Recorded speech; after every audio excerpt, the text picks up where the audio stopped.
Matt Raible from Colorado. Welcome to Duke's Corner. First time, right? Yeah, thank you. It's good to see you. I think we actually met for the first time in JavaOne in Hawaii. Back before the olden times, right? I think 2018 or something. So we're here because, and I think we met at JFocus. Yeah. Well, JFocus, yeah, since then. But I think the first time was Hawaii. JFocus, and also just previously in Atlanta at DevNexus as well. So I don't get around as much as you guys do, but it's good to see you when I'm there, and I'll see you at JavaOne in a couple of weeks. Actually, it's coming up fast here, Las Vegas, October 17th through 20th. So you're a speaker. I'm just kind of having some conversations with some of the speakers, and we'll talk about your session and see what else comes up. So you're doing the micro front ends for Java developers. So I've never heard of a micro front ends. Tell me about that. Yeah, so I've toyed with the idea of changing the title to Micro Frontends for Java Microservices, because I think that's more like spot on, because a lot of developers are interested in microservices, whether they are using them or developing them or not. Like there's many people around the world that I just need to learn it so I can get a better job, right? Like it's a skill that people want to have. And so what I've noticed in my time as, a consultant before I was a developer advocate was a lot of people developed microservices and sometimes they don't have a UI. I think that's the sweet spot that developers like to be in, where they're developing microservices that might talk to each other, but there's really no UI on it, right? And it's kind of the UI developer's problem to put a UI on it. And so what I've seen in my experience, not only as a consultant, but with JHipster, is we thought we were doing everything the right way in JHipster when we generate a microservices architecture, right? It uses Spring Boot and Spring Cloud on the back end. On the front end, you can use Angular Reactor View. But what I noticed when I first heard of micro front ends is we were totally doing it wrong, because we were doing everything in the gateway in a microservices architecture, and we were basically developing a monolith UI. And what that means is if you change a microservices backend and, maybe add some fields or delete some fields from an entity, the UI needs to change too. So you don't just get to deploy that backend service independently, you have to deploy the UI as well. And so the whole point of microservices you've kind of violated, right? Should do one thing and do one thing well. So what micro front ends allows you to do is put that UI with the microservice, even package it with the microservice. So it's, it's a jar like we use a lot of times, for Spring Boot apps, but it also serves up the static content that is part of the UI. And then what's the thing that powers it is called module federation. And it was up until last week only available within Webpack 5, but now they've made it so it can be native and actually done in browsers. And so the concept is basically the gateway will still house the shell of the app, but it will load let's say the microservice, serves up preferences or something like that. It will load that preferences UI from the preferences microservice. And then it's not tightly coupled in that sense. It's very loosely coupled. And there's what I've noticed is React has a pretty nice way of basically telling the user, hey, this module didn't load, so you can actually put that on the UI. I don't know if that's a great thing, right? You don't want to tell the users, hey, this module didn't load. But in Angular and Vue, it just kind of hides that component, right? It doesn't load. But I remember when I worked at LinkedIn back in 2007 and 8, they wanted to develop a similar sort of architecture because it was how Amazon did it, where, everything was remotely loaded. And if, the microservice was down, it just didn't load it, right? And it didn't stop that whole page. And so what we had with JHipster with a monolith UI, which is still available, you can still use it, is basically the UI will load, but when you go to click on something that depends on the microservice, you'll get an error, right? So it's a way of seeing errors faster, right? Because you never get to click on anything because it doesn't exist. But it's also a nice way of actually being able to start that microservice and work on its UI without actually starting the whole stack. Right. And what I've seen in large organizations like LinkedIn and even at Okta now is, there's the whole stack is the biggest productivity problem, because you got to spend 30 minutes bringing everything up and then you can work on stuff. Right. And so what they were solving at LinkedIn when I worked there and now at Okta is how do you bring up just a portion of that stack? right? And be able to, in 5 minutes, get it up and running, work on it, iterate, instead of waiting 30 minutes, right? And so Micro Frontends kind of powers that ability by letting you do that. And it's been used by several companies throughout the world. And it's not like an end-all be-all solution, right? There's still like, I know IKEA uses like static generation for a lot of its products, but then like the shopping cart is like a micro front end that can be embedded, in other static pages. So it sounds like, I mean, you're offering your, flexibility in the back end and the front end simultaneously, as opposed to just having, a monolith on the front end that you have to redo once you make small changes in the back end. Is that, roughly accurate? Yeah, I would say so. And, what I've seen also in the broader like developer ecosystem is micro front ends are a lot of times used by just UI frameworks, right? Or web frameworks like Angular and Vue and React. And so people are piecing those together, but they rarely talk about the backend. And when they do, it's probably a Node backend, right? So I think, Java developers for the most part are probably like, that's a Node thing, right? Who cares? And so I'm trying to, bring this new technology and make Java developers aware of it, that there is a better way to architect your apps, even if you're not doing it, right? Like talk to your UI developers that should be on your team if you're doing microservices to maybe embrace this idea and make themselves more efficient. So it's not that well known or well used, well implemented in the Java community then? Yeah, I just don't think it's well known, right? It's kind of like I meet so many Java champions that hate JavaScript, right? They've never used it. They just hate it, right? Maybe they used it back in the early 2000s or whatever, but they haven't played with it lately, right? And I think, it's the idea of inclusivity and kind of, this is an Oracle event. Oracle owns the JavaScript name, right? Like, hey, let's embrace and show what's possible with JavaScript as well. And if you want to try to make it work in your Java FX app, like go ahead. But, this is the way most of the world is doing web development. Interesting. Okay, so you mentioned Java Champion. You're a Java Champion, and you're a FOSS developer, and you've even won some Duke's Choice Awards in the past. So it seems like, you get around a lot to conferences as well, and obviously JavaOne, but, all the other Java conferences. It's just a massive community now. Talk to me a little bit about the community, how you work with the community, contributing code maybe, or whatever you're contributing to the open source community in general. What's it like as a developer working in a massive, basically a community of communities? Yeah, so I have a long background with it. It started in 2001. I think it was 2001. I was on a project as a consultant, right? That's how I was full-time when I got out of college for like 6 months doing Y2K consulting. And as you can imagine, right, there's not much future in that. So I was like, I need to get out of this. And I did have a lot of experience with doing HTML and JavaScript, CSS. That was my first programming language. I know it's controversial, right? People are like, HTML is not a programming language. And I'm like, it was for me, right? And I learned it and succeeded with it. And, went on from that Y2K consulting gig to become like a webmaster at a bank right here in Denver, and then got into Java later. But then I got an independent consulting, and my first like task within a week was like, hey, Matt, we're going to make you the UI architect since you've done a lot of web development, and we need you to come up with an architecture for our EJBs, right? So it should be in Java, some sort of web framework. You'll probably have to write it with servlets and JSPs. And I was like, never written a framework before, right? How am I going to do this? Like, I had just gotten Java certified. I basically spent, the previous like year or so at this full-time job I was the lead of web development, and I did HTML. And then the Java folks took so long to do stuff that I started doing Java too. And a year later, I'm like the lead Java developer. Anyway, that was the .com era, so that company died. And I'm a consultant in 2001, June. They're like, what's our framework going to be?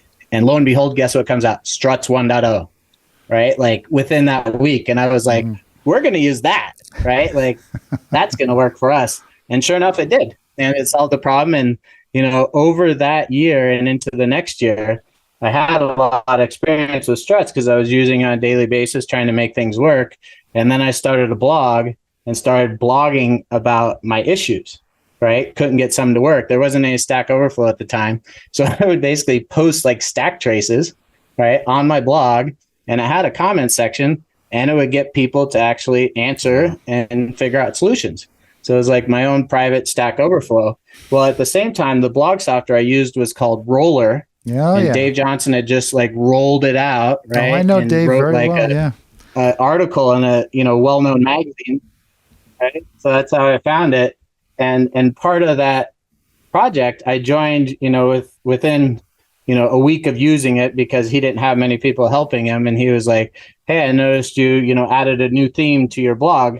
Can we use that in Roller? And would you like to be a committer?" And I was like, "Sure." So I was one of the first few committers.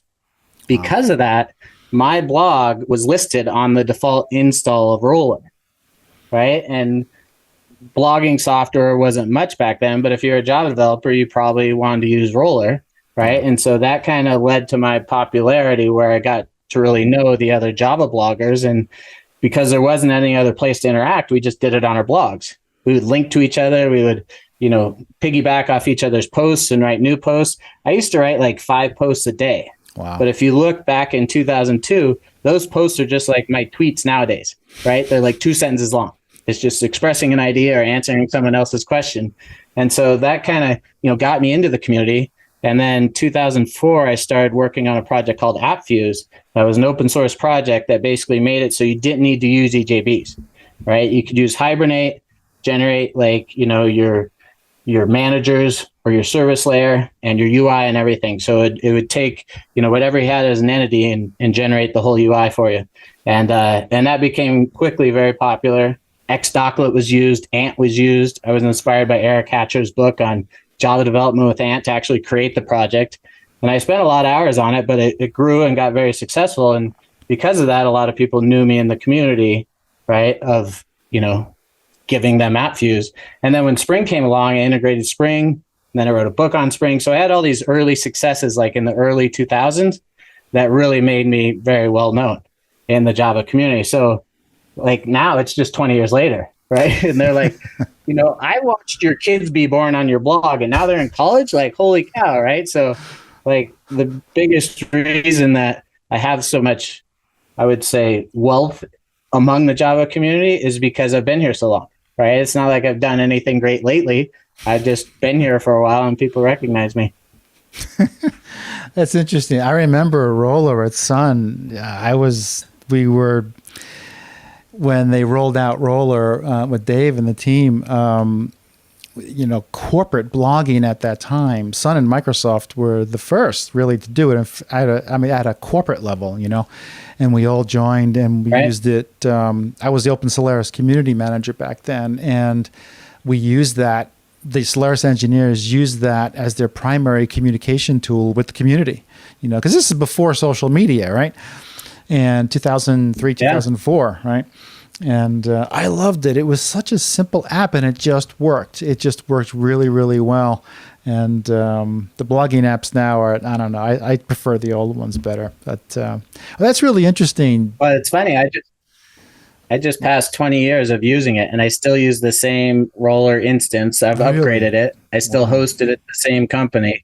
I'm probably one of the few bloggers that use the same platform their whole career. Interesting. That's really interesting. Wow. I kind of missed that. But then to follow on that, you asked about open source and everything. One of the things that happened to me when I first joined Okta, right? I had joined Stormpath, and Stormpath tried to hire me first as like the lead of their Java practice or whatever. And I was like, I kind of like this advocacy stuff better, right? Then it was called evangelism. I ran into Arun Gupta, who was like, don't call it evangelism, right? Like that is not a good word to use, especially in some countries. So switched to advocacy. And then Okta bought us like 6 months later. And I was struggling when I first started Okta because we didn't have like open source SDKs like Stormpath did to, connect people with their apps to get that authentication and whatnot.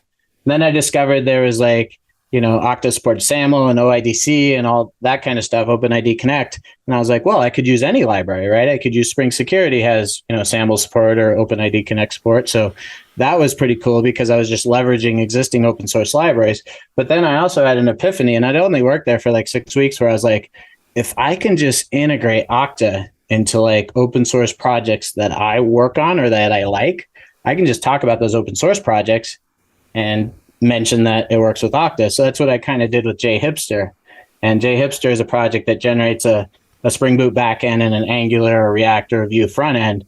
And I spent probably 4 or 5 months integrating OAuth support into JHipster. And I had a lot of help from other members of the team. But in the end, we ended up with Keycloak as our solution, which is an open source authorization server that people can use. And it's really great because it runs in Docker. You don't need anything, right, to get started.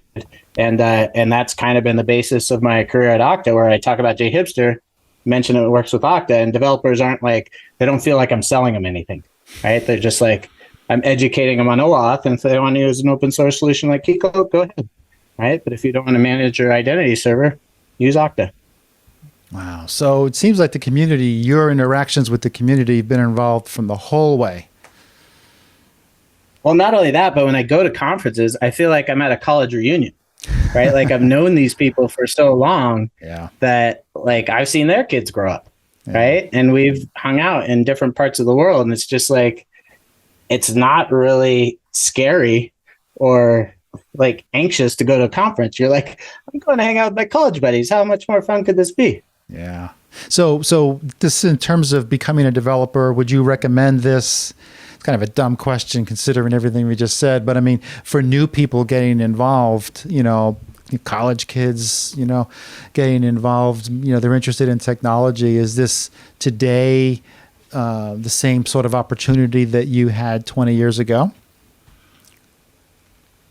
I don't know. I can't really answer that because you got to consider I graduated college in 97, right? Like when I started college, we didn't have the internet, right? We had it, but it wasn't available to us.